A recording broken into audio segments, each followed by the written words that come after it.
এই ভিডিওর মধ্যে দুটো নিউজ রয়েছে, একটা ভালো নিউজ, একটা খারাপ নিউজ। এবং আপনাদেরকে জানাবো যে সর্বোচ্চ আদালতে এসএসসির আইনজীবী কুণাল চট্টোপাধ্যায় মহাশয় তিনি কি অ্যাপিল করেছেন সর্বোচ্চ আদালতের কাছে। ঠিক আছে, তো ভালো নিউজটা কি প্রত্যেকে আপনারা জানেন যে এসএসসি তার হলফনামা পেশ করেছে, যার জন্য ওয়েট করছিল আর কি সর্বোচ্চ আদালত। এবং এসএসসি তার হলফনামাতে এবং নোটস অফ আর্গুমেন্টস দেখিয়েছে যে ভাই 5,485 জন নয়, 5,303 জন হলো আমাদের অযোগ্য ক্যান্ডিডেট। প্রত্যেকে এটা জানেন, এটা নিয়ে আমি ভিডিও বানাচ্ছি না।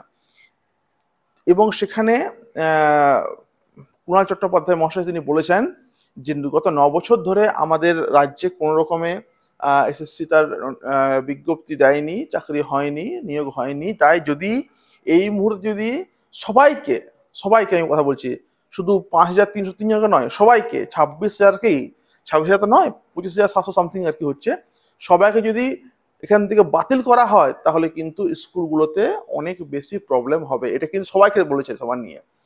তো বলেছে যে এতজনকে যদি বাতিল করে দেওয়া হয় তাহলে খুব প্রবলেম আর কি হবে, তা প্লিজ সবাইকে বাতিল আপনি প্যানেলটা বাতিল আপনি করবেন না। এই রিকোয়েস্টে কিন্তু জানিয়েছে কুণাল চট্টোপাধ্যায় খান্না মহাশয়কে, যিনি আর কি সুপ্রিম কোর্টের প্রধান বিচারপতি ডিভিশন বেঞ্চের, তাকে তিনি আর কি জানিয়েছেন আর কি। ঠিক আছে, তো এটা ভালো একটা দিক যে কমিশন সবার নিয়ে আর কি বলেছে যে যাতে কেউ যাতে আর কি এখান থেকে বাদ না পড়ে, সবাই যাতে থাকে, সবাই যাতে জবটা থাকে আর কি। এটা ভালো একটা দিক আর কি বললাম। এবার খারাপ দিকটা কি দেখুন, খারাপ দিকটা হলো এমনি যে কমিশন যোগ্য অযোগ্যর একটা লিস্ট বানিয়েছে যে এরা হলো যোগ্য, এরা হলো অযোগ্য। অযোগ্যকে 5,303 জন। এবার আপনি বলুন আমাকে, অযোগ্যটা তাহলে এই 5,303 জনের মধ্যে কাদের নাম থাকবে? ও যে অযোগ্য বানিয়েছে, তো অযোগ্য কি ভিত্তিতে বানিয়েছে? অযোগ্য বানাতে গেলে ডকুমেন্টস থাকবে, ওএমআর শিট থাকবে, কিন্তু কোনো রকম তো ডকুমেন্টস নেই। তাহলে এই 5,303 জনের যে লিস্ট, সেখানে কে জায়গা পেল? সেখানে কার নাম থাকবে? যে মানুষটা মাটি দিয়ে জব পেয়েছে তার কি নাম থাকবে? সে তো থাকলে তো ঝামেলা করবে, সে থাকলে তো তুলকালাম করে দেবে। আপনারা দেখেছেন যে অনেকের নাম, অনেকের চাকরি যখন যায় যায় অবস্থা, তখন তারা কিন্তু ঝামেলা করে এবং অনেকে কিন্তু জেলেও কেটেছে।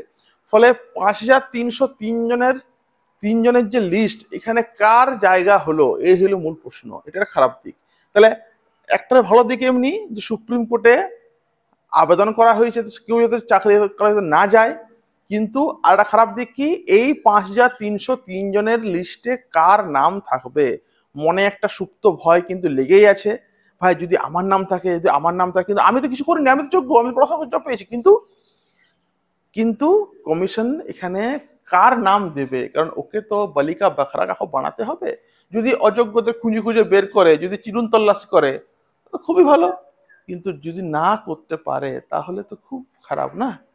সেই নিয়ে একটা সুপ্ত একটা ভয় প্রত্যেকে লেগে রয়েছে। প্রত্যেককে বলবো দেখুন কি হয়, দেখুন কি হয়, দেখা যাক। এবারে কমিশন যদি কিছু ভাবছে আপনাদের নিয়ে, খুব ভালো, আশা করি ভাববে। না ভাবলে হয়তো এই রিকোয়েস্ট করতো না। কিন্তু যদি ওএমআর সিট যেহেতু ধরুন আর কি নেই, সেহেতু এই ভয়টা সবার মধ্যেই কিন্তু কাজ করছে। ভিডিওটা ভালো লাগলে লাইক করবেন, সাবস্ক্রাইব করতে পারেন। সঙ্গে থাকুন বিএস একাডেমিতে।